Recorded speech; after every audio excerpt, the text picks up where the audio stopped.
चलो बच्चों ये प्रश्न को देखते हैं। तो प्रश्न में देखा है 0.5 हाइड्रोकार्बन के दहन पर 0.9 ग्राम जल प्राप्त हुआ। हाइड्रोकार्बन में जल की प्रतिशत मात्रा है या 4 विकल्प दे रखा है ए बी सी तथा डी। आइए मुख्य अवधारणा की चर्चा करते हैं। मुख्य अवधारणा, तो प्रश्न में क्या दे रखा है 0.5 ग्राम हाइड्रोकार्बन के दहन पर 0.9 ग्राम जल प्राप्त हुआ।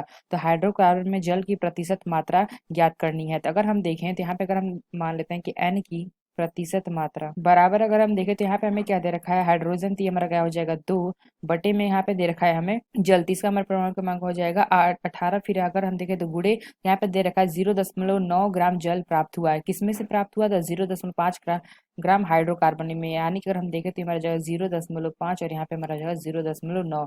तो गुड़े यहाँ पे अगर हमें प्रतिशत निकालना है तो हमारा हो जाएगा गुड़े 100। यहाँ से अगर हम निकालेंगे तो हमें क्या निकालना है H2O की प्रतिशत मात्रा।